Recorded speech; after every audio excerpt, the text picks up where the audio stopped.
This will be a day long remembered. Now I am the master.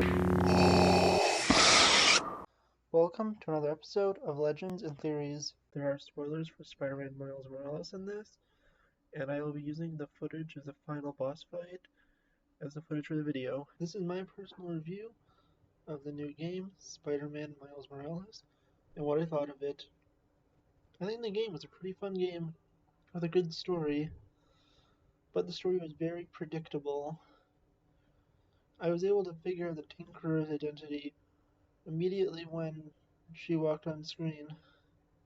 And I'm not talking about the character of Tinkerer, I'm talking about when Finn walked onto the screen. I almost immediately knew that it would turn out that she is a Tinkerer. I also saw the plot twist coming that the Prowler will eventually return to help Miles at the end of the game, although I didn't see that coming just a few minutes before it did happen. I also was predicting to myself that there would be an end credit scene involving Harry Osborn and Venom, and possibly even Green Goblin. And I was right about that. And I'm interested to see what they do in the sequel. I think the game was, overall, an extremely fun time. Although at this point I have not completed the game 100%. I still look forward to doing that. And then going back to the original Spider-Man and beating it 100% since I never fully put in the effort into that. But that one had a lot more side quests and other things. There was a few parts I didn't like about this game. There was the predictable plot points, which I mentioned earlier, but there was more. One of the problems this game has is one that also Spider-Man has, which is there's just not that many boss fights. In this game, you fight Rhino at the beginning of the campaign, you fight him again towards the end, and then you fight the Tinkerer as the final boss. But besides that, you really don't fight any other supervillains or bosses. I'm not really sure about side missions, since again I have not completed all of them. But in the main story, it seems there's only 3 bosses, and then sort of like a chase scene where you're not exactly fighting Tinkerer, but more of just following her throughout the city. My other problem is I feel like there was too few gadgets. When you try out the game, you start with the webs, then you get a hologram, and if you pre-ordered, you get a gravity mine. And then there's one more you unlock later on, which is a regular mine that could take people out. I just feel like 4 gadgets just feels too little. I'm not saying it should have as many as the previous game, which had around, I think, 11 to 12 gadgets. I think this one should have had, at a minimum, 6 gadgets, and if they wanted to push it, 7 or 8. I was just really surprised that there was only 4. The one final thing that I didn't like, and my opinion was probably the worst thing it did, was trying to make J. Jonah Jameson seem more evil in this. He is clearly being shown as the one that's in the wrong, compared to Danica Hart and her podcast, where she is right. But I think that Jameson isn't really wrong. He is just basing his ideas more off of facts, where the character of Danica Hart is mainly basing it off of her opinion. Jameson is right to believe that Roxanne is a good company up until the end of the game, where after he learns it, he isn't publicly praising them anymore. He does also have a good reason to hate Spider-Man and everything he does, or both of them do, since they still are vigilantes who are doing their jobs illegally. Here's the thing, I'm not saying the character of Danica Hart is wrong, I'm just saying that Jameson isn't wrong either, and they're both right in their own way, from what they've known. One of the problems I have with the game is the fact that Danica Hart is no better than Jameson, but she is put in a better light. There's a part where she is talking about setting a fire or something, I can't remember exactly, but she says that you should burn J. Jonah Jameson's books in it, and I don't think that is right. You're trying to be talking about it to someone and destroying their books, even if you don't agree with their opinions, and that's not a good message to send. But they just try to make her look in a good light and Jameson look in a bad one, when it seems like they aren't that different, just their opinions are. Because if you look at them, they're both essentially the same character who just have very different beliefs and want to express them. And although Danica seems more accepting of others' beliefs, there's also the fact that it's wrong for her to, again, tell people to burn Jameson's book, which is a major accomplishment for Jameson. Going on to the things I like, I really enjoyed the abilities that Miles has, including all of his venom-based attacks, and his abilities for stealth. The stealth abilities actually are a lot more fun, and it was a lot more helpful since you would actually be able to get away from the enemies, unlike the previous game where if you're spotted you just basically have to go in to fight. I like how it acknowledges the other stuff from the previous Spider-Man with Miles' new stuff because it would feel not as real of a world if they completely ignored the Peter Parker Spider-Man, or if he had no role at all in the game. I'm surprised he had roles as big as he did, with him calling in at different times, and even being part of one of the side missions to train Miles. But I've only done one of those, so I don't know how much of that he's involved in. I also love when you get the Just the Facts podcast from J. Jonah Jameson, since he is such a fun character to listen to, and it's always very interesting to hear it, since he's never truly calm, even though he says he would be. Jameson is just probably the best character to come out of this universe, and it feels like characters like the Riddler in the Arkham series, done right, since Riddler gets very annoying at a point in Arkham, Jameson is just classic, and it's always great to hear his voice ranting about what you just did and how it's wrong and how Spider-Man is a menace. I also think the combat was good, and it was fun to web swing around New York.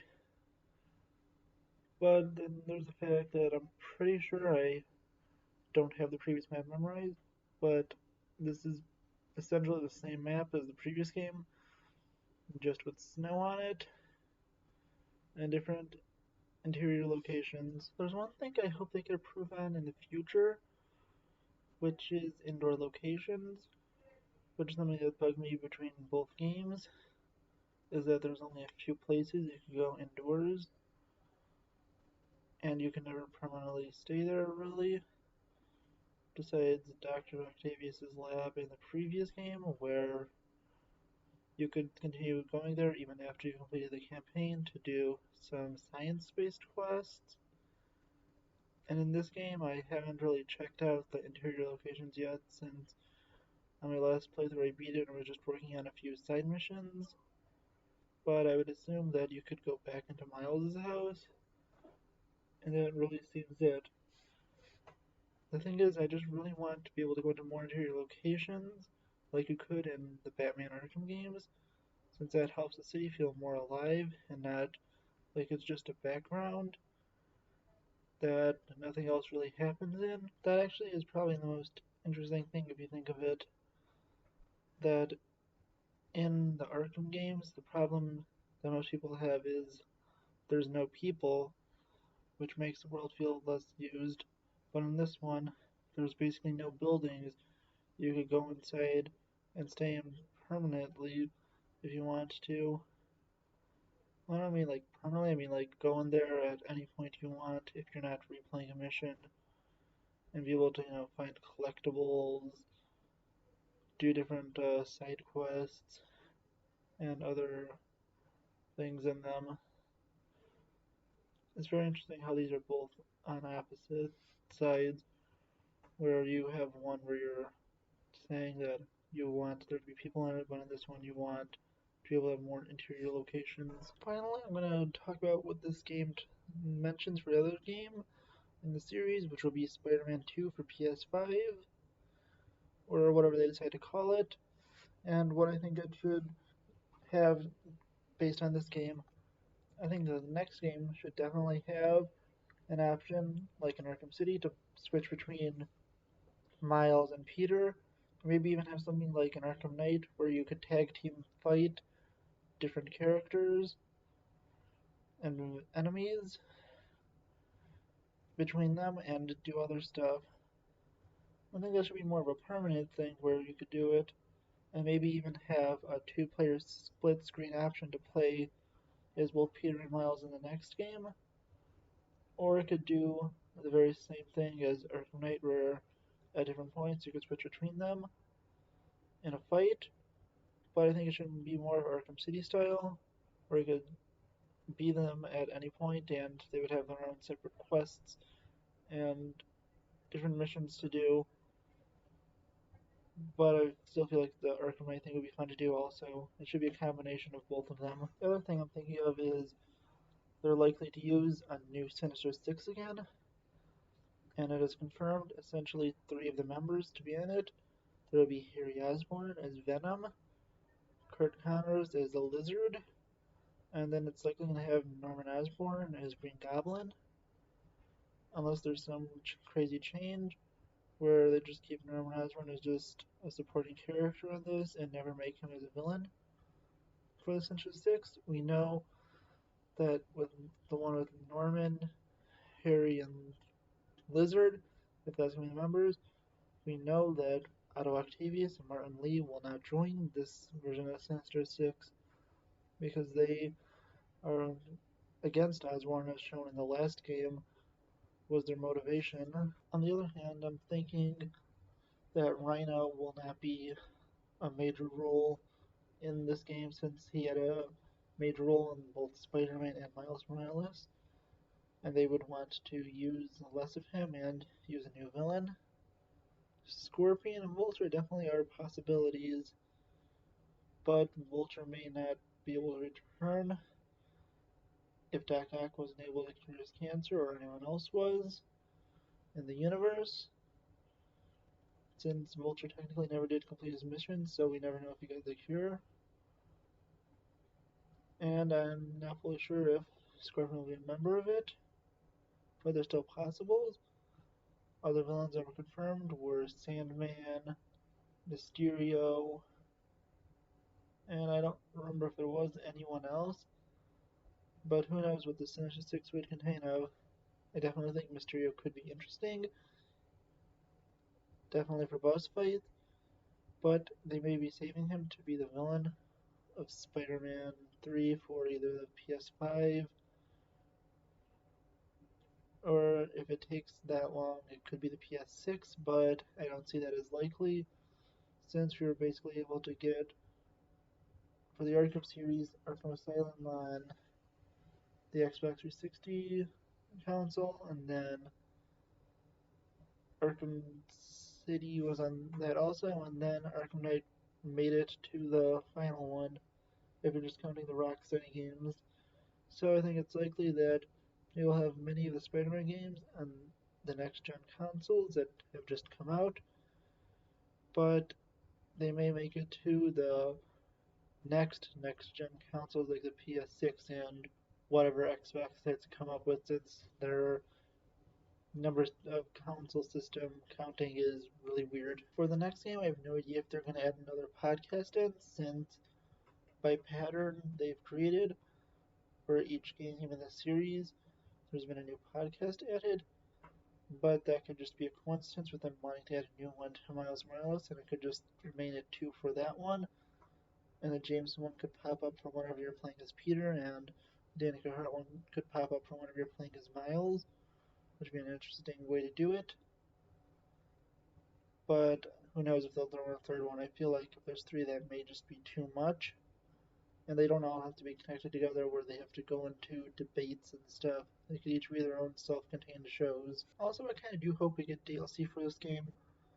I hope we get some free ones like skins and stuff that we got for the previous game also, but I also hope that there is paid DLC like the City That Never Sleeps, which can be a fun thing to do and make the game interesting after you've completed it. Thank you for watching this episode of Legends and Theories, and may the Force be with you.